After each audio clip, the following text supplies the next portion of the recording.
नमस्कार, आप देख रहे हैं लाइव इंडिया 24 न्यूज। आइए नजर डालते हैं खास खबरों पर।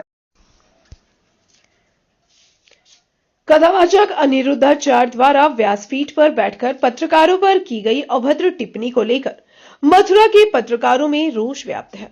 हाथों में पट्टी लेकर अनिरुद्ध आचार्य मुर्दाबाद के नारे लगाकर पत्रकारों ने जिला अधिकारी को ज्ञापन सौंपा और पत्रकारों ने मांग की है कि कथावाचक अनिरुद्धाचार्य पर एफआईआर दर्ज की जाए।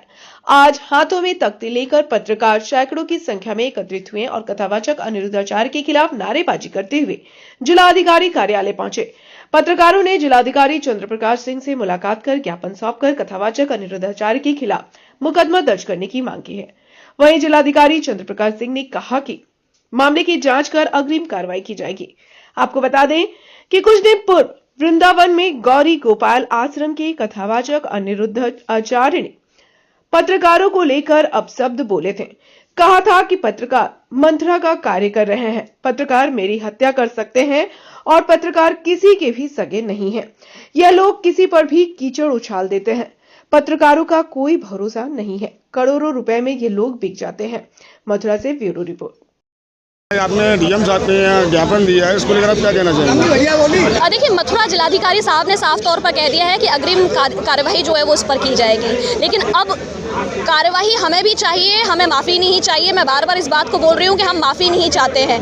लोग भोले होते हैं, वो माफ़ी मांग लेते हैं और वो चुप बैठ जाते हैं, लेकिन माफ़ी नहीं, यहाँ कार्यवाही चाहिए। कार्रवाई इसलिए चाहिए क्योंकि वो मीडिया को नहीं, बच्चियों को, महिलाओं को अपशब्द बोल रहे हैं। आखिर किसने, क्या उनके घर में नहीं है महिलाएं? क्या उनकी पत्नी नहीं है? क्या उनकी बहन नहीं है? मैं उनसे सवाल पूछ रही हूँ, क्या उनके घर पे महिलाएं नहीं हैं? क्या इतनी सारी महिलाओं की अगर वो सेवा कर रहे हैं तो किस भाव से कर रहे होंगे जब वो इस तरीके के शब्द बोल रहे हैं? क्या भाव होगा उनके अंदर? मैं उनसे पूछ रही हूँ, जवाब दीजिए आप कि आपके अंदर क्या भाव है। आखिर किस उद्देश्य के साथ में आप इस तरीके के शब्द बोल देते हैं? क्या आप कह देते हैं कि ठीक है मैं माफ़ी मांग लेता हूँ? माफ़ी मांग लेना समाधान नहीं होता है। माफ़ी मांग लेना एक समाधान नहीं होता है। बार बार आपसे कहा जा रहा है अब आप पर कानूनी कार्रवाई होनी चाहिए और आपकी जो कथावाचक जिस तरीके से आपको कहा जाता है, मैं तो कहती हूँ कि अब आपके पास वो गद्दी नहीं रहनी चाहिए।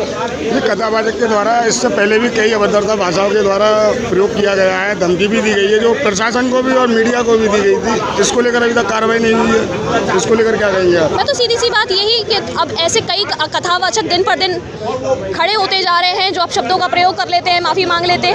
लेकिन अगर इन पर विचार विमर्श नहीं किया गया तो आने वाला समय ऐसा होगा कि संत महात्माओं कथावाचकों से सभी का विश्वास उठ जाएगा। अगर डीएम साहब आपके व्यापन में कार्रवाई नहीं करते तो आगे फिर क्या होगा? आंदोलन होगा, पत्रकार आंदोलन करेंगे सड़कों पर खड़े होकर।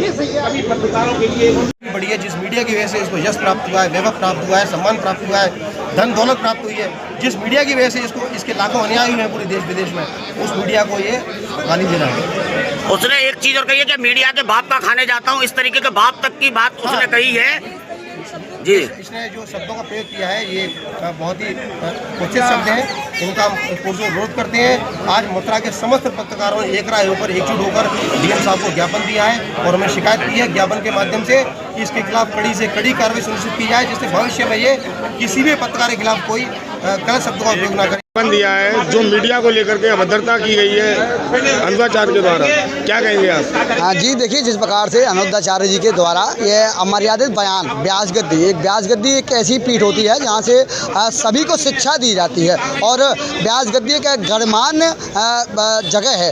वहीं से जब ऐसे ब्याज गद्दी पर बैठकर ब्याज गद्दी की मर्यादा न रखने वाले अनिरुद्धाचार्य के द्वारा पहले महिलाओं पर फिर पत्रकारों पर अभद्र टिप्पणी की जाती है तो उसका सभी जो पत्रकार साथी हैं वह विरोध करते नजर आते हैं और उन्होंने आज जिलाधिकारी साहब के नाम पे एक ज्ञापन भी दिया है कि जिससे कि जो अनिरुद्धाचार्य जी हैं उनके खिलाफ एक बड़ी कार्रवाई हो।